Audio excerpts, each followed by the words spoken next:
la bienvenida a nuestro presidente, el doctor Leonel Fernández Reina.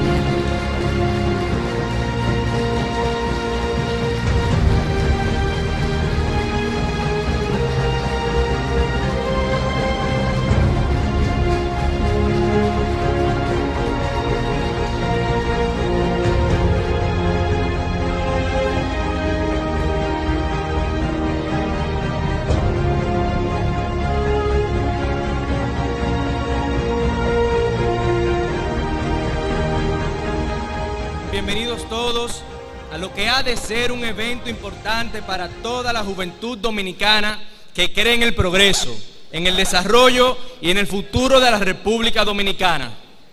Un futuro del que todos somos protagonistas y por el que debemos empezar a trabajar juntos desde ahora.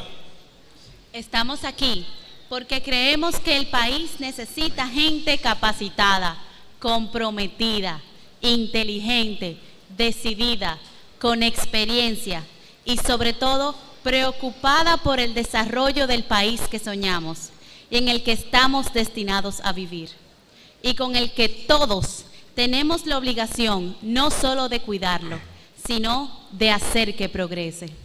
Pero eso solo es posible y se logra si tomamos partido, si nos ponemos en marcha, si alzamos nuestra voz para exigir lo que entendemos necesario, si nos unimos en torno a nuestras ideas, si logramos que se nos unan más y más jóvenes día a día, si nos hacemos sentir, si hacemos propuestas pensadas, coherentes y realistas, si demostramos una preocupación real por los demás, si nos entregamos como nación y sobre todo, si logramos tener verdaderos líderes, bien conectados e informados a los cuales seguir para que nuestros objetivos se cumplan. Y si estamos hoy aquí, es porque estamos convencidos de que el liderazgo se sustenta en pensamientos, en ideales, pero sobre todo en hechos, en los aportes y las obras realizadas. Exigimos gente con experiencia para que nos guíen hacia un futuro mejor y que no vengan a inventar ni improvisar con nosotros ni con nuestro futuro, porque todo lo otro, tarde o temprano, al final se lo lleva el viento. Y si hablamos de liderazgo y de experiencia,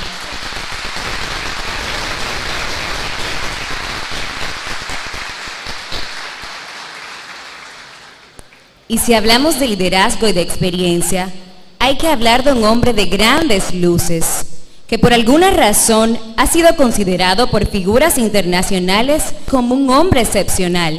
Aquí, en República Dominicana, los jóvenes nos sentimos orgullosos de él, porque su liderazgo se sustenta en ideas y causas, y su pensamiento y legado es el más progresista de los partidos políticos.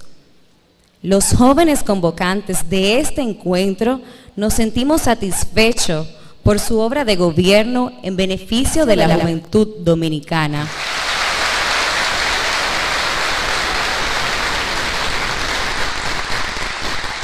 Impulsó la creación del Ministerio de la Juventud, construyó el Instituto Técnico Superior Comunitario, ITSC, el Centro de Capacitación y Producción Progresando, el Instituto Politécnico Industrial Don Bosco en Santiago.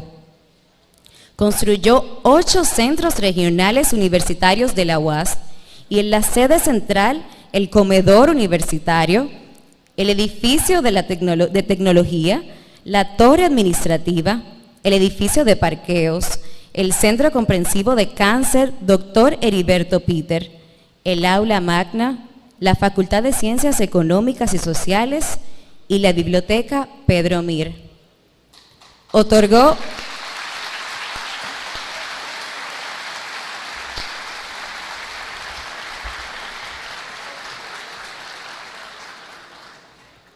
Otorgó casi 10,000 becas internacionales de grado y posgrado.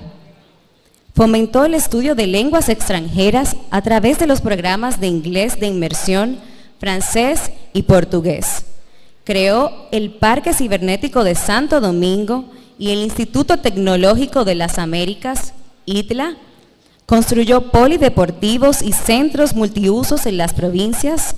Construyó el Club y el Centro Cultural Mauricio Báez, el Centro Cultural Profesor Narciso González, remodeló y amplió el Palacio de Bellas Artes y la Biblioteca Nacional Pedro Enríquez Ureña, e impulsó la aprobación de la Ley de Cine, la Ley del Libro y Bibliotecas y la Ley de Archivo.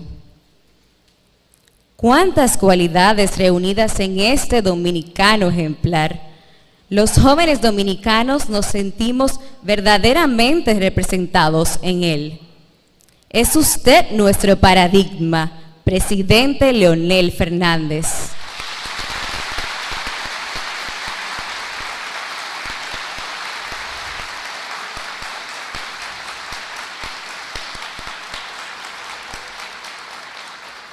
Adelante, queremos escuchar de usted esta magistral conferencia, Liderazgo y Poder.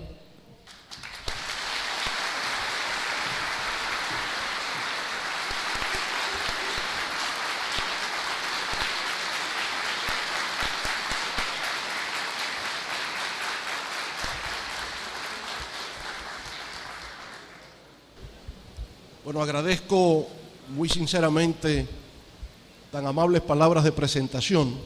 Hoy tenemos un tema muy interesante, a mi modo de ver, que es el tema del poder y el liderazgo político. Algo de lo que saben muy bien los distinguidos senadores que se encuentran aquí en la primera fila en el día de hoy, porque ellos tienen poder y liderazgo en la República Dominicana.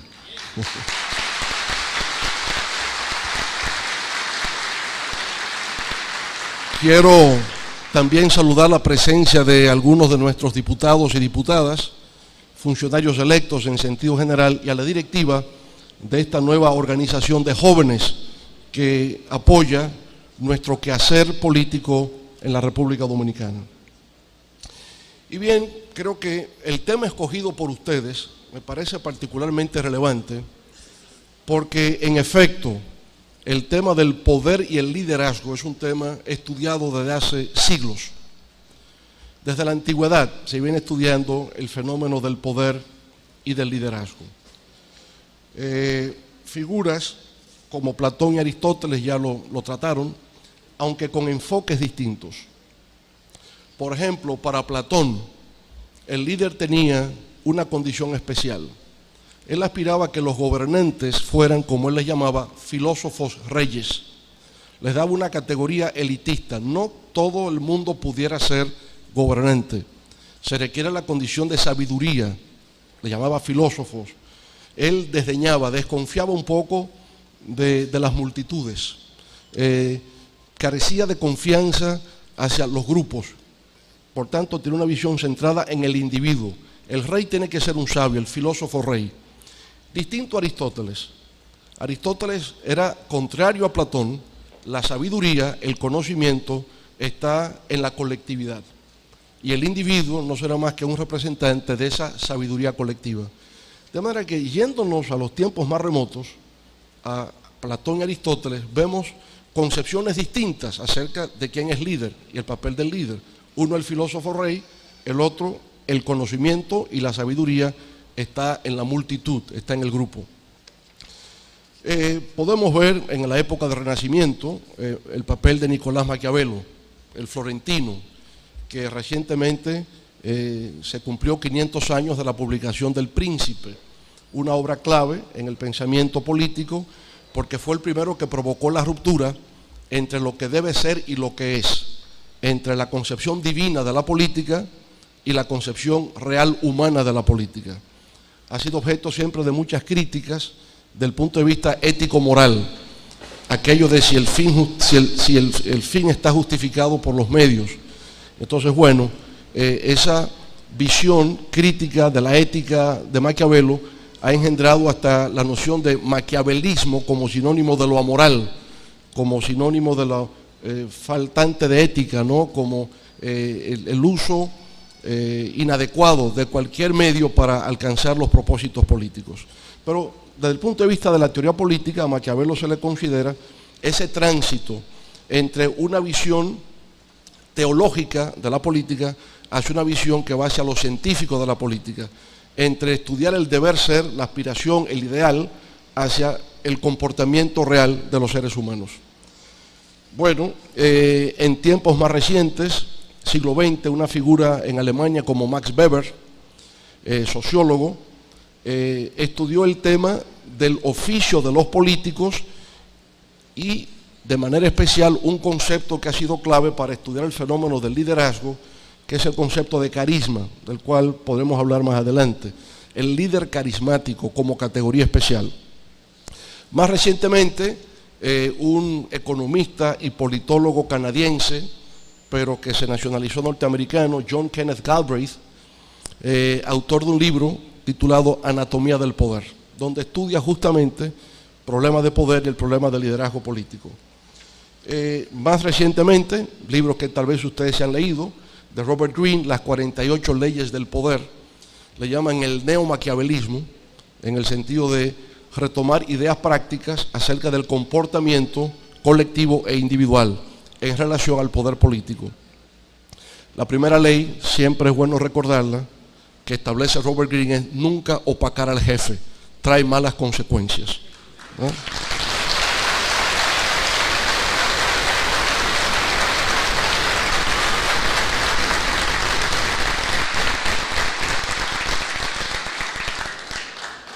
Muy recientemente, un estudioso venezolano, académico, actualmente miembro de la Carnegie Endowment en Washington, un centro de pensamiento llamado Moisés Naim, ha escrito un libro bajo el título de El fin del poder, siguiendo un poco una tradición que se ha creado en los últimos 20 o 25 años de llamarle fin a las cosas, ¿no? O quizás más atrás, yo creo que eso empezó con un texto por un sociólogo norteamericano llamado Daniel Bell, aparece en los años 90, titulado El fin de la ideología.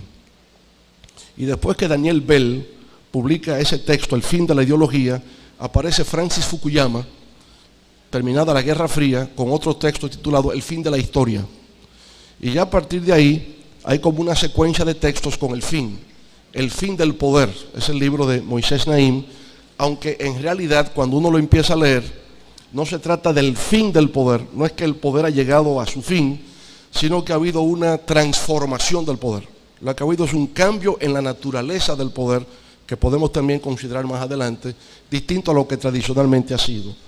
El caso del profesor Joseph Nye, este es un profesor de la Universidad de Harvard, especialista en temas internacionales, escribe un libro que se llama Soft Power, que es el poder suave, que también es una categoría que se utiliza en tiempos modernos. Bueno, pues como ven, el tema del poder desde la antigüedad a tiempos actuales siempre ha sido objeto de investigación, objeto de discusión, objeto de debate, porque es un elemento consustancial a la sociedad. Pero viene la pregunta, la de qué es el poder y qué lecciones prácticas para nuestras vidas podríamos extraer de la reflexión sobre el liderazgo y el poder. Y la segunda pregunta es, ¿de qué forma ustedes, como jóvenes, podrían convertirse también en líderes? Y yo creo que eso es lo que queremos tratar con ustedes en el día de hoy, ¿verdad? ¿Qué es el poder? ¿Cómo se construyen las distintas formas de poder? ¿Y cómo se accede al liderazgo político? Generalmente, nosotros asociamos el poder con elementos simbólicos. Si vemos una caravana de motoristas y una jipeta y un grupo de vehículos detrás con la sirena montada, ese es el símbolo del poder. Si veo al cardenal con su indumentaria, ese es el símbolo del poder. Si veo al policía con su uniforme, es una señal de autoridad o de poder. Entonces hay una tendencia de nosotros asociar la visión del poder con los símbolos del poder. Y obviamente que el poder tiene símbolos. Se expresa a través de simbologías que generan autoridad y por tanto obediencia. Pero la pregunta sería, ¿por qué razón las personas obedecen al poder? ¿Qué es exactamente el poder? Y en realidad, el poder, más que la imposición, el dominio de una persona sobre otras es una relación social. Se establece un vínculo, una relación entre alguien que manda y otros que obedecen. La pregunta es ¿por qué se da eso? Y hay 3 razones que lo van a explicar históricamente. La primera es que uno obedece porque entiende que es correcto obedecer, porque entiende que es válido respetar y obedecer al que está ejerciendo el mando. ¿Por qué razón? ¿Por qué yo voy a aceptar eso? Bueno, porque considero que los valores, los principios en los cuales se fundamenta el que ejerce el mando sobre los demás son valores compartidos conmigo. Generalmente uno tiende a creer que ese poder es solamente entre el Estado y la ciudadanía, o que ese poder es entre el líder de un partido político y los seguidores. El poder se da en todas partes, empieza por la familia. Los padres ejercen poder sobre los hijos. Ahora, ¿por qué los hijos obedecen? En primer lugar, porque quieren a sus padres, porque los respetan, porque estiman que sus padres quieren el bien para ellos y sobre esa base asumen voluntariamente el liderazgo de los padres en la familia. Pero ese poder también se va a dar en la iglesia. El sacerdote, cada domingo, cuando oficia la misa, está ejerciendo un poder sobre los feligreses. Los feligreses han ido voluntariamente a la iglesia a escuchar la prédica. Por tanto, es una relación de poder voluntaria, aceptable. En un partido político, ustedes se adhieren a un partido y aceptan el liderazgo y el poder de quien dirige voluntariamente, no ha sido de manera forzosa. Ese tipo de poder es el que se llama poder legítimo. El poder legítimo se fundamenta en la credibilidad. En la política, la legitimidad del poder está fundamentado esencialmente por la ideología, por el conjunto de creencias, de valores compartidos entre quienes dirigen y quienes han aceptado esa dirección o el liderazgo. Entonces el poder se da en la multiplicidad de formas de convivencia social, es una relación social y se acepta en principio por valores compartidos. Ahora, no siempre es así. A veces acepto el poder no porque voluntariamente estoy de acuerdo, no porque estoy compartiendo valores y principios, sino porque ese poder me es impuesto. Y en ese caso, entonces se dice que el poder es coactivo, se ejerce por coacción. Y existen instrumentos o herramientas para imponer por la fuerza ese poder. En la práctica, no todo poder siempre es legítimo y no todo poder siempre es coactivo. Hay una combinación. Si vamos a la familia, en principio obedezco a los padres porque entiendo que lo que me están enseñando es correcto, es válido. Pero si no acepto voluntariamente, los padres tienen otros mecanismos. La correa es el mejor símbolo de obediencia en la familia. Dan unas famosas pelas de pantalón quitado y falda alzada que son memorables para toda la vida. Entonces, obedezco a mis padres, sí, porque estoy de acuerdo, pero cuando desobedezco, cuando logro sublevarme a sus principios, ellos me van a doblegar mediante el uso de la fuerza. Es la correa, es el jalón de orejas, es no permitirme ir al cine, es no permitirme ir al juego y controlan mi conducta a través de mecanismos de coacción. Lo mismo ocurre a nivel del poder del Estado. En principio los ciudadanos obedecen, pero si no obedeciesen, el Estado dispone de una serie de herramientas o instrumentos de coacción. ¿Como cuáles? El aparato judicial. Yo tengo una norma que es la ley. El que viola la ley, entonces es sancionado por la justicia y suprimido en su libertad en la cárcel. Esa es una forma. En los casos más severos, donde existe la pena de muerte, la persona que viola la ley, que incurre un acto de homicidio, es un acto que se considera de terror, entonces es primero sometido a la acción de la justicia, sancionado y conducido a la silla eléctrica o conducido a la horca o conducido al pelotón de fusilamiento. Es decir, el poder puede inclusive suprimirle la vida al ciudadano y queda legitimado porque está en las normas establecidas. De manera que el poder coactivo coexiste con el poder legítimo. Y la tercera forma de poder es el de la compensación, en el sentido de sí, yo obedezco, no hubo que reprimirme, no hubo que someterme a ningún acto involuntario, pero como consecuencia de mi acto de sumisión, hay una recompensa. Y esa recompensa puede ser diversa. Puede ser en un pago, puede ser en una beca, puede ser en un empleo, puede ser en diversas formas o modalidades. Puede ser en que mi mamá, como me comí el desayuno, me va a permitir entonces ir al juego de baloncesto. Es decir, el permiso para ir a jugar estuvo condicionado a una recompensa posterior. Si te tomas el desayuno, te dejo ir a jugar. Si no te tomas el desayuno, no podrás. Entonces hay una compensación, ¿correcto? Bueno, entonces históricamente y socialmente y actualmente, esas son las tres formas en que la gente obedece al poder en todas las organizaciones humanas. No hay de otra. Ahora, ¿qué ocurre? En el ámbito de la política, ya propiamente, en el ámbito de la relación entre el Estado, que es la organización política más poderosa, no hay nada que esté por encima del Estado. El Estado organiza toda la vida social y se establece una relación de subordinación de los ciudadanos con respecto al Estado. El Estado puede asumir diversas maneras. Si apela fundamentalmente a los mecanismos de persuasión, de convencimiento, de legitimación, diríamos que es un Estado esencialmente democrático. El Estado democrático es eso. Yo trato de convencer. Hay una decisión importante que tomar, consulto, trato de construir un consenso, un acuerdo, un apoyo. No me impongo a la brava, a la mala porque tengo el poder. Cuando hago eso, es un poder o un Estado democrático. Cuando nosotros quisimos, por ejemplo, someter un proyecto de reforma constitucional, se le ocurrió al Poder Ejecutivo mandarle el proyecto de reforma constitucional al Congreso para que lo aprobasen inmediatamente. No podía funcionar así, porque la población no estaba convencida de para qué se quería esa reforma constitucional. Entonces, ¿qué hicimos? Aquí una mezcla de Aristóteles y Platón. ¿En qué sentido? Bueno, 15 juristas destacados, especialistas en derecho constitucional. Se forma esa comisión de juristas que es la visión platónica del filósofo rey. ¿Correcto? Los que saben, los expertos, los que conocen.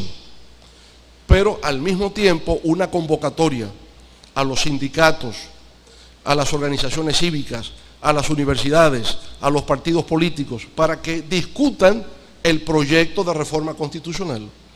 Y entonces a los clubes barriales, la gente va presentando sus observaciones al proyecto que existe y además sus propias propuestas. Eso viene de abajo hacia arriba, de la sociedad, va emanando de los clubes, de las iglesias, de los sindicatos, de los partidos, va saliendo de la base de la sociedad y emerge hacia arriba. Por tanto, se va construyendo el consenso, se va construyendo el pacto social entre la sociedad y el Estado. El presidente Danilo Medina, recientemente, frente al caso de una sentencia del Tribunal Constitucional, que tomaba algunas decisiones que se consideraban controversiales por la comunidad internacional, se decide someter un proyecto de ley para, de alguna manera, solucionar la controversia que se había presentado. ¿Mandó el presidente Medina inmediatamente su proyecto de ley al Congreso? No. Empezó una ronda de consultas con el cardenal, con las distintas expresiones cristianas, con los líderes políticos, con todo el que quiso emitir una opinión. Y después de esas consultas, entonces somete un proyecto de ley. ¿Y qué pasó? La sociedad entera aplaudió el proyecto de ley porque fue fruto de una consulta popular. Escuchó y después de haber escuchado, entonces pudo balancear las distintas opiniones y conseguir el apoyo que ha concitado. Entonces, eso es gobernar democráticamente. Ese es apelar al criterio, al juicio, a la opinión del conjunto para que ese conjunto se vea representado por la decisión que se toma. Y es la modalidad de la democracia moderna, que ya no es tan solo democracia electoral. No basta que el presidente sea escogido libremente en las urnas, sino que ahora el presidente, el gobierno, el Estado, tiene que gobernar integrando a la sociedad en los mecanismos de toma de decisión. Dejó de ser puramente democracia representativa y se ha convertido en democracia participativa. Y eso ha ido tan lejos, por ejemplo, que en Brasil, el Partido de los Trabajadores en los años 80 empezó su lucha hacia el poder total a nivel local, a nivel de los ayuntamientos. El partido empezaba a ganar elecciones en localidades y ahí creó un concepto que se ha generalizado en toda América Latina, el concepto de presupuesto participativo.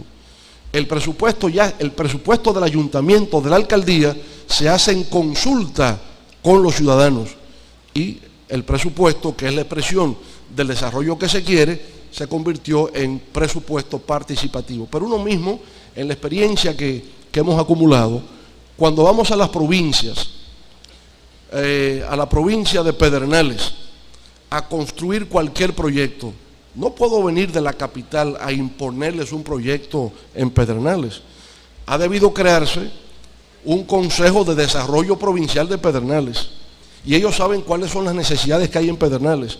Y cuando el presidente va o las autoridades van, comparten eso. Eso es lo que nosotros queremos. De la capital no pueden decidir por nosotros, ni en Barahona, ni en Puerto Plata, ni en Moca, ni en Samaná, ni en ningún lugar. Ustedes deciden localmente y además cuando la obra se va a ejecutar, cuando el proyecto se va a hacer, que se cuente con el personal de la provincia para ser parte de eso, porque es la manera de empoderamiento. Entonces ese es el poder democrático, el Estado democrático que se fundamenta en la persuasión, en la integración, en la participación. Pero de otra parte entonces puede darse el Estado autoritario, donde lo que predomina es el uso permanente de la fuerza. Lo que predomina es la represión permanente como forma natural de poder. Y en la historia de América Latina, ¿verdad?, tenemos casos: Trujillo en República Dominicana, los Somoza en Nicaragua, en años más recientes Pinochet en Chile, Videla en Argentina. Son casos extremos de uso de la fuerza para mantener el poder político. Yo recordaba unos meses atrás en San Cristóbal una famosa frase de Trujillo, de cómo expresaba la noción de la represión, del autoritarismo como mecanismo de control político. En un discurso, Trujillo llegó a decir: dominicanos, recuerden que la palabra cementerio es una palabra de origen griego que significa paz para los muertos y advertencia inexorable para los vivos, ¿no? Con lo cual quería infundir el miedo, el temor, ¿verdad?, la intimidación, para que la gente no lograse cuestionar el poder establecido. Y en efecto fue sobre la base de la represión permanente como pudo mantenerse en el poder. Lo mismo en el caso de Pinochet y los demás. Eso no quiere decir que todos los días Trujillo apelaba a la represión. Había otros mecanismos de persuasión. Claro, había un solo partido político, el Partido Dominicano. Y en cada hogar, en cada casa en la República Dominicana había una foto de Jesucristo y una foto de Trujillo. Y bajo la foto de Trujillo decía: en esta casa Trujillo es el jefe. Y la gente lo asumía. Y yo recuerdo siendo niño que cuando mataron a Trujillo, la reacción inicial del pueblo dominicano fue de luto y de llanto, fue de dolor. La reacción adversa vino después, 3, 4 meses después, cuando los líderes del exilio empezaron a llegar al país y a crear conciencia de que aquello había sido una dictadura. Mi primer encuentro con la política se produjo justamente unos 3 o 4 meses después de la muerte de Trujillo, con un vecino. Yo tendría entonces 8 años de edad cuando mataron a Trujillo, y un vecino mayor que yo, hoy el doctor Rafael Sánchez Capellán, un día me dice: Trujillo era un tirano, Trujillo era un dictador brutal. Y a mí me sorprende, porque en la escuela ya yo escribía Ciudad Trujillo, y en mi casa estaba el cuadro de que aquí Trujillo es el jefe. De manera que, es decir, había un ambiente plenamente trujillista. Y yo digo: ¿y cómo así? ¿Cómo que Trujillo era malo, que Trujillo mataba gente? Y dice: sí. ¿Tú recuerdas un muchacho que venía al patio llamado Ramoncito? Digo: lo recuerdo. ¿Y tú no te das cuenta de que hace meses que no viene? Es verdad, Trujillo lo mató. ¿Cómo? Sí, Trujillo lo mató. Y otro, Eduardito, que también venía a practicar lucha libre aquí al patio. ¿Tú te recuerdas de Eduardito? Sí, Trujillo lo mató. Y entonces, tú no recuerdas cuando ustedes se sentaban en la puerta de tu casa, ahí en la Francisco Villespesa, y unos carritos cepillos doblaban, y don Ernesto decía, entren a la casa. Sí, eso eran los calieses, y lo que querían es saber lo que la gente estaba hablando para denunciarlos. Y el señor de la esquina, Mantequilla, ese era Calié. Entonces, bueno, sobre esa base uno empezó a darse cuenta de que en efecto la dictadura de Trujillo gobernó sobre la base de la represión, pero combinaba también con elementos de persuasión. La Feria Libre y de la Paz, ese es un acto de persuasión. Los desfiles en el malecón, actos de persuasión. Los desfiles de los estudiantes en las provincias, actos de persuasión. De manera que en todo hay un equilibrio entre persuasión y represión, depende de qué predomine. Si predomina más la persuasión es democrático, si predomina más la represión es un Estado autoritario. Lo deseable siempre es que sea persuasivo, que sea democrático y que sea participativo. Bueno, entonces hemos visto, ¿verdad?, que el tercer elemento es ese elemento de compensación. Hago algo esperando un reconocimiento, esperando alguna forma de compensación que puede ser monetaria, que puede ser en algún tipo de atribución, en fin. Bueno, y aquí les pongo entonces un texto que quisiera que reflexionemos sobre él, pasando al segundo tema de poder, al liderazgo. Ese texto, ¿verdad?, generalmente quienes disponen de autoridad y poder ejercen un liderazgo. En efecto, el presidente de la República de cualquier país tiene poder y tiene por consiguiente autoridad, decide cosas, dicta decretos, cambia gente, nombra gente, todo eso es autoridad y poder. Por tener autoridad y poder, inevitablemente ejerce un liderazgo. En todos los países se dice que el principal líder del país es el presidente de la República, porque nadie tiene más poder y más autoridad que el presidente. Ahora bien, sucede que sin tener autoridad ni poder, se da este caso, no es electo, no es presidente, no tiene ningún cargo de nada, no tiene autoridad y no tiene poder, no tiene ningún título oficial. Hay personas, sin embargo, que por el nivel de influencia que ejercen en la sociedad, por la capacidad para inspirar, para motivar la realización de determinadas acciones, son considerados como líderes. Entonces aquí tenemos dos categorías.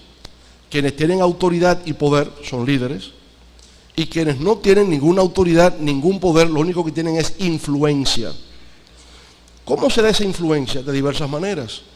Un periodista de televisión, inteligente, informado, media hora todos los días, atrae la atención pública, está ejerciendo influencia y por tanto liderazgo. Hubo un joven periodista en los años 70 llamado Orlando Martínez. Escribió una columna en el periódico El Nacional. La columna se llamaba Microscopio, con un subtítulo donde decía "Nada humano me es ajeno", de Terencio. Y ese joven, que fue muerto a los 29 años de edad, hipnotizó a la sociedad dominicana con sus columnas diarias. No tenía poder, no tenía autoridad, pero una enorme influencia en la sociedad dominicana, hasta el punto que decía, ¿qué dijo Orlando ayer? ¿Qué fue lo que escribió Orlando ayer?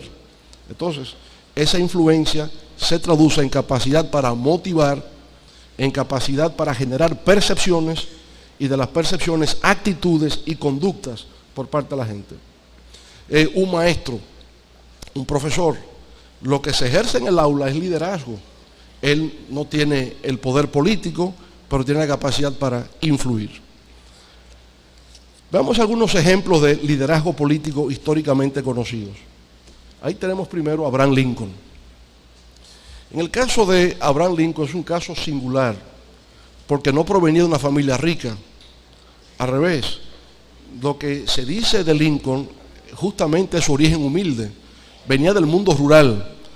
En sus años de juventud se dedicaba a cortar árboles y trabajó en una bodega, en un colmado durante muchos años. Su carrera política en principio fue un fracaso. Cada vez que aspiraba a un cargo perdía. Aspiró a regidor y perdió, aspiró a diputado y perdió, aspiró a senador y perdió, aspiró a presidente y ganó. Entonces, es una sucesión de cosas ahí.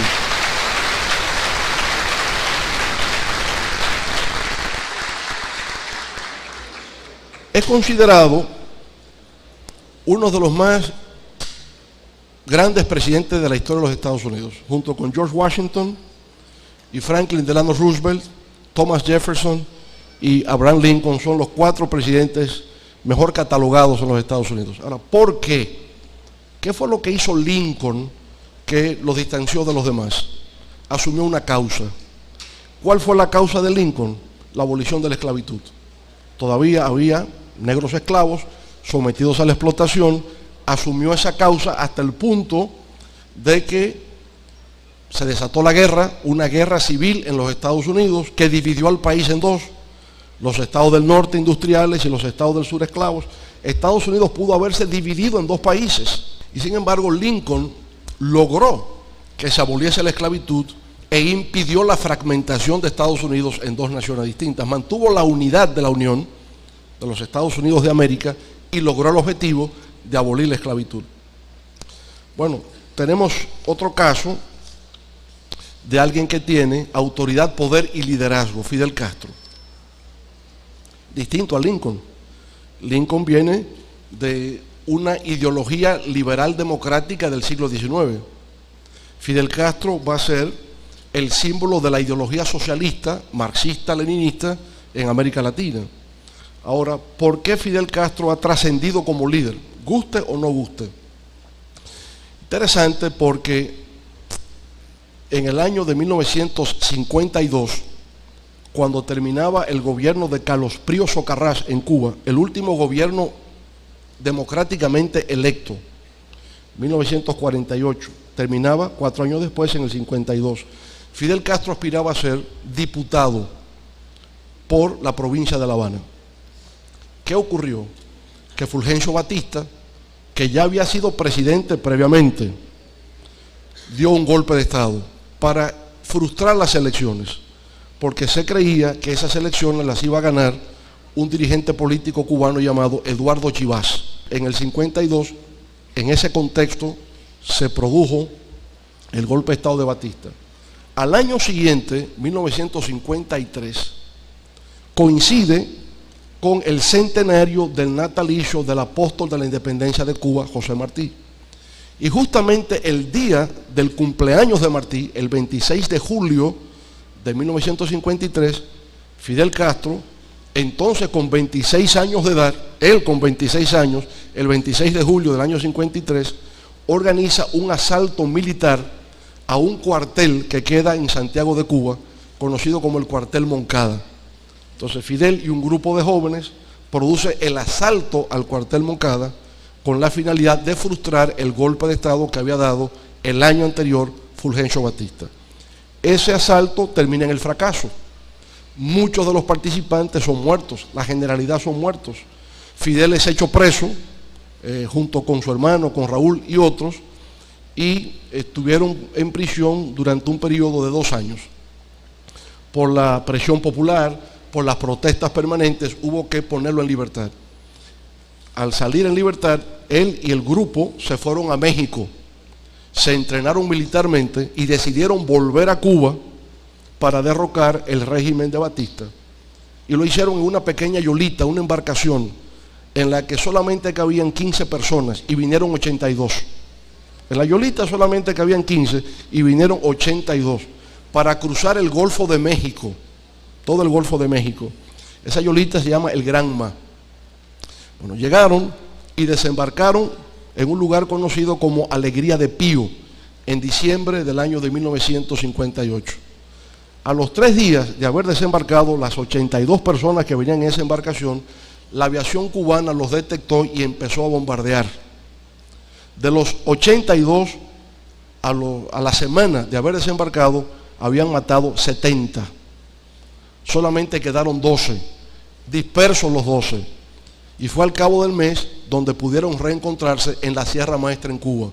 Y cuando los 12 se vieron juntos, Fidel dijo, hemos triunfado. Fíjense el optimismo que tenía de, como pudimos sobrevivir al primer ataque, podemos triunfar. Se reagruparon los 12 y fue creciendo con apoyo campesino hasta que derrotaron la dictadura de Batista el 1 de enero del año de 1959, dando origen a la Revolución Cubana. Fidel Castro es tal vez el líder político más importante de América Latina en el siglo XX, el que más ha trascendido, el más universal de todos los líderes políticos, y su fuerza radicalmente consiste en su arrojo, en su valentía, en su talento y en el hecho de que ha simbolizado la lucha de resistencia de un país pequeño frente a un imperio como los Estados Unidos. Él es un poco en el siglo XX David frente a Goliat, el pequeño frente al grande, que ha vencido porque ha permanecido más de 50 años a pesar de todo, y la Revolución Cubana sigue ahí. Por tanto, eso refleja liderazgo y refleja capacidad de conducción a lo largo de los años. Otro es Winston Churchill, con autoridad, con poder, que al mismo tiempo ejerció un gran liderazgo. ¿Por qué? Porque mientras Hitler, al empezar la Segunda Guerra Mundial, iba de conquista en conquista, Hitler toma Austria, toma Polonia, ocupa Francia e intenta cruzar el canal inglés y ocupar a Inglaterra. Ordena el bombardeo sobre la ciudad de Londres con la Lufthansa, y ahí aparece Winston Churchill diciéndole al pueblo inglés que él no ofrece más que sudor y lágrimas, sudor, sangre y lágrimas, pero que había que resistir al invasor nazi. Y a pesar de todo el esfuerzo que hizo Hitler por ocupar militarmente el territorio de Inglaterra, no pudo. La vez de la victoria de Winston Churchill se impuso como símbolo de resistencia, y fue, entre otros factores, lo que permitió mantener siempre en alto la moral y poder vencer a los fascistas en la Segunda Guerra Mundial. Otro líder importante del siglo XX con autoridad y poder es Mao Zedong. La Revolución China del año de 1949 permitió la transformación de un país ocupado por los japoneses a un país que se independiza plenamente e inicia una revolución, la revolución socialista, que se ha transformado cuando llega Deng Xiaoping a finales de los años 70, y hoy China, sin duda alguna, es la segunda gran potencia del mundo económicamente, y todo lo que eso va a implicar en el futuro en términos políticos y militares. Bueno, esos son casos de líderes que tuvieron poder, ocupaban cargos, tenían autoridad, pero también ejercían influencia por su forma de pensar, porque se convirtieron en símbolos, porque fueron capaces de atraer a sus pueblos en torno a ellos, por lo menos en un momento determinado. Pero hay casos de líderes que no tienen autoridad ni poder, nunca han sido electos a ningún cargo, nunca han ocupado ninguna función, y sin embargo su nivel de influencia suele ser a veces mayor que los que han ocupado posiciones o cargos. El caso más importante que conocemos en la República Dominicana es Juan Pablo Duarte. Juan Pablo Duarte es el padre de la patria, es la figura que mejor convoca a todos los dominicanos. No hay dominicano alguno que pueda impugnar, objetar la figura de Juan Pablo Duarte. Sin embargo, Duarte no fue presidente de la República, Duarte no fue senador, Duarte no fue diputado, Duarte no fue regidor. Duarte simple y llanamente fue el inspirador de un movimiento que culminó en la independencia de la República Dominicana. Pero el hecho de haber hecho posible la creación de un Estado-nación con el nombre de República Dominicana, cuyo nombre él crea, lo convierte en el más grande, en el más ilustre dominicano de todos los tiempos.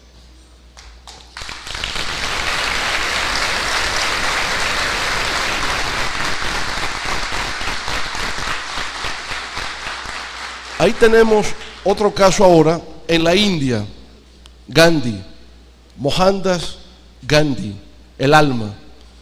Gandhi tampoco fue primer ministro de la India. El primer ministro de la India luego de la independencia es Nehru, Jawaharlal Nehru, no Gandhi. Gandhi no ocupó cargo. Sin embargo, a Gandhi se le considera el padre de la patria de la India. La India que obtiene su independencia en el 1947, casi un siglo después de la República Dominicana. A veces nos reparamos en esos datos porque la India era una colonia británica y como colonia británica se mantuvo hasta después de la Segunda Guerra Mundial. Bueno, y el más grande líder de todos los tiempos tampoco ocupó ningún cargo. El más grande líder, 3.000 años atrás, 2.000 años atrás, se llama Jesucristo. Jesús es el más grande líder de todos los tiempos, porque es el que tiene la mayor cantidad de seguidores en la historia de la humanidad.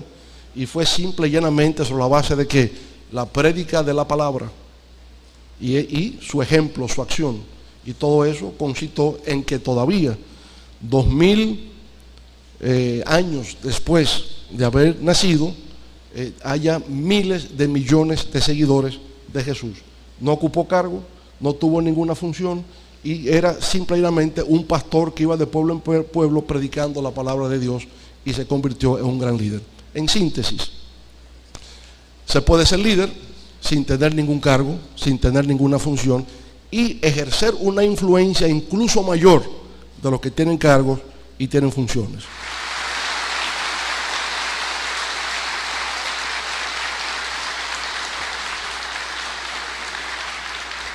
Hay una joven nacida en el año de 1997, lo que significa que actualmente solo tiene 17 años de edad.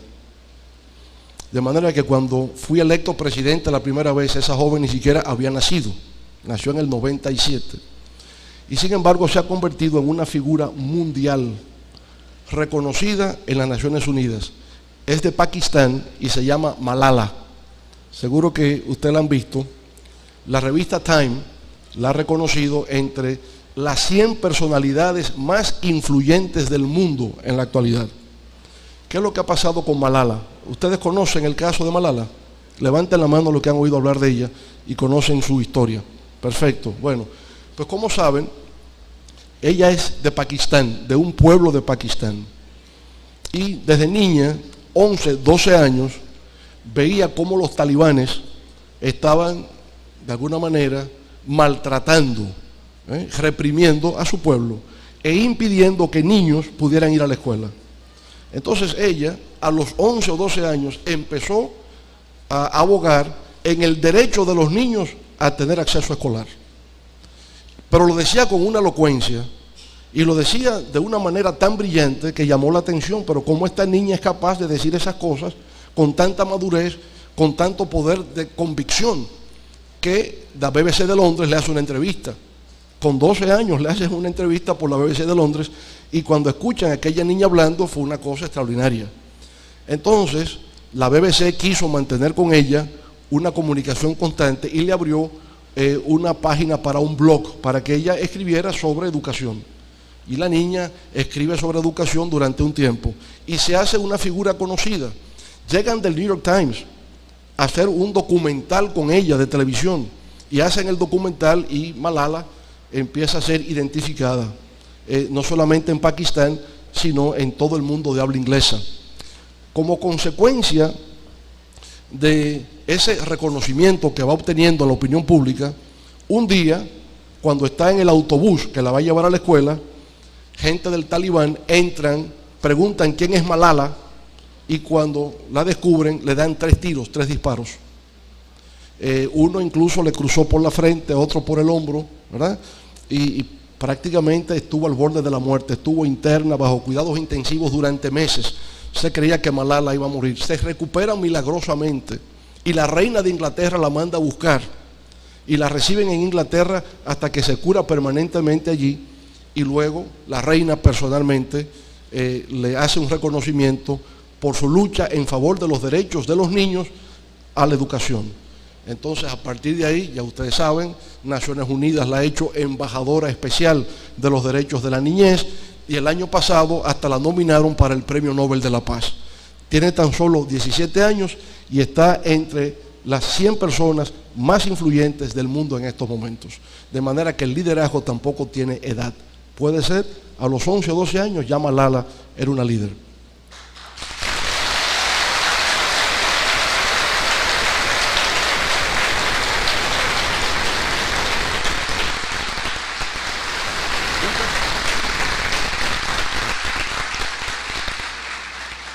Bien, entonces ahí hemos visto ejemplos, poder, autoridad y liderazgo, o liderazgo sin poder ni autoridad.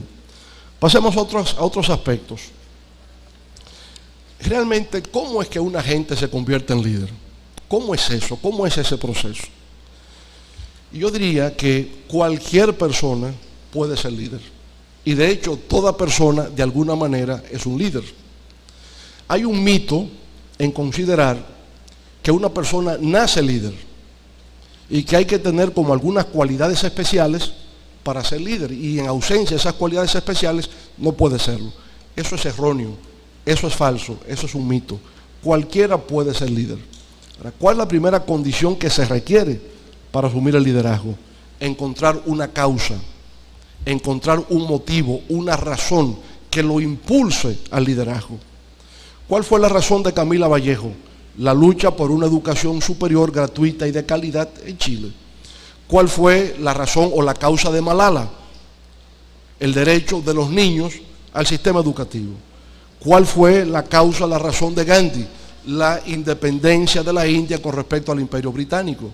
¿Cuál fue la causa de Juan Pablo Duarte? La separación de la parte oriental de Haití y la creación de un Estado nuevo que se llamará República Dominicana. Hay que tener una causa, asumir un motivo. Bueno, yo lucho por la libertad, lucho por la democracia, lucho por la justicia social, lucho por la protección del medio ambiente, lucho por la equidad de género, pero tengo que asumir una causa. En ausencia de una causa no hay liderazgo.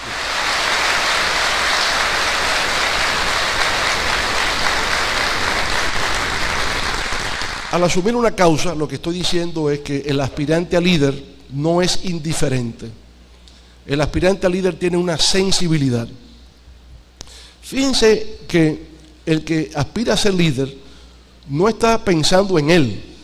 No, su punto de partida es yo quiero ser. Su punto de partida es cómo yo puedo contribuir a una causa.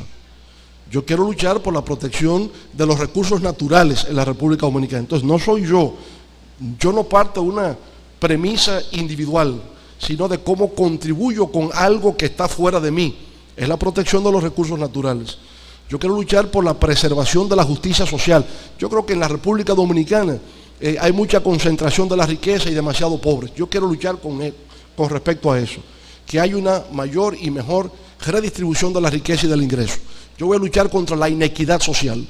Bueno, pero eso no tiene que ver conmigo personalmente, sino con algo que es externo a mí y que yo he asumido como una causa válida, justa, que tiene razón de ser, que es trascendente, que me obliga a yo ser parte de ese movimiento. Entonces, se requiere que usted no permanezca indiferente, alguien pasando hambre y eso no tiene que ver conmigo, alguien que está siendo torturado y me hago el indiferente. Entonces, ese jamás podrá ser líder porque fue insensible a lo que vio en su entorno.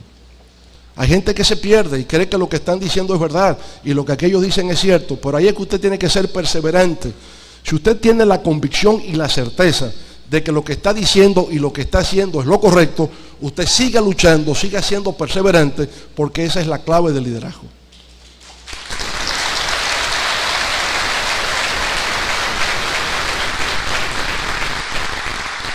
Por supuesto, el liderazgo no es un evento, no es un episodio, no es una cosa que ocurre un día, es un proceso. Es un proceso a lo largo del tiempo, ¿verdad? Que se va formando el líder como tal.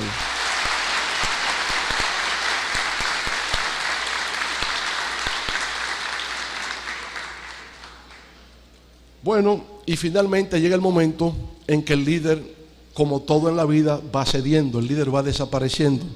Y llega el momento de la sucesión. ¿Y qué es lo que ocurre? Yo siempre he dicho una frase, ¿eh? La sucesión es un paso de antorcha. Usted pasa la antorcha. Pero el pase de antorcha requiere varias cosas. Primero, la paciencia del que la pueda recibir. Porque no puede entrar en un forcejeo con el que la tiene.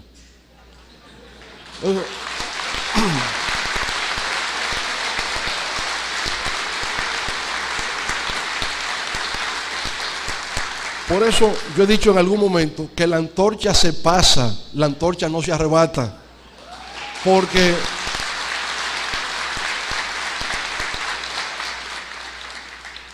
el que intenta arrebatar la antorcha se quema con ella.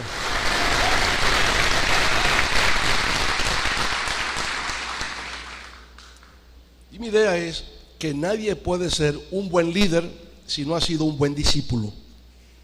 Y ese discípulo tiene que ser fiel y leal al líder que lo ha formado.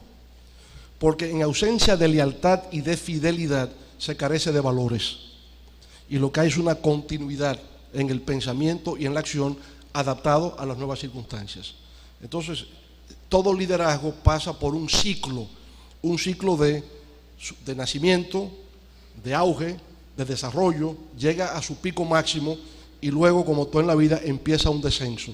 En el descenso, entonces, se pasa la antorcha al nuevo liderazgo que continúa con la lucha, pero es un liderazgo que tiene que ser fiel, que tiene que ser leal a los valores y principios que se han enarbolado como parte de la causa y de la visión que se ha asumido conjuntamente.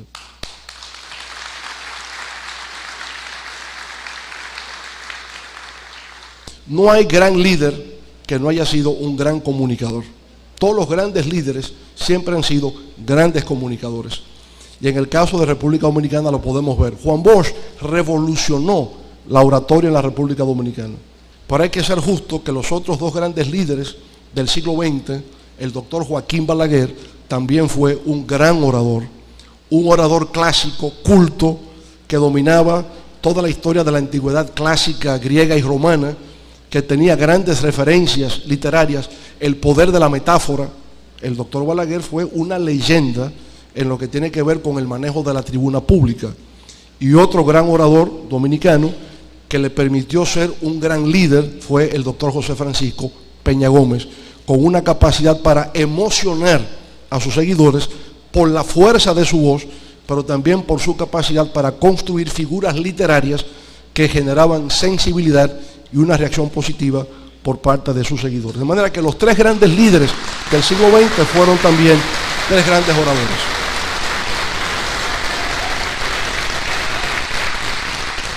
Preservar el cuerpo, cultivar la mente, albergar el amor. Todo ser humano en algún momento tiene que irse de este mundo. Y cuando se va de este mundo lo que deja es un recuerdo. Y ese recuerdo es lo que se llama el legado.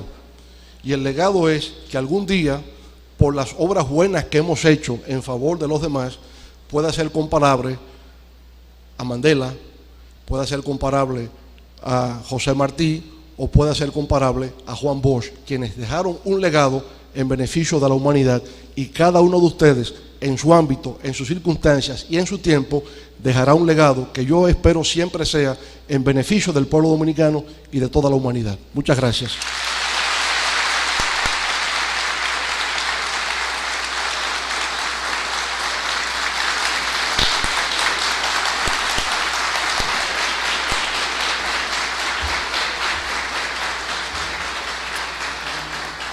Señor presidente, usted tiene toda la razón. Mandela fue un gran líder. José Martí fue un gran líder. Juan Bosch fue un gran líder. Joaquín Balaguer y Peña Gómez fueron grandes líderes. Pero en la República Dominicana, hoy, el líder se llama Leonel Fernández. No tiene otro nombre.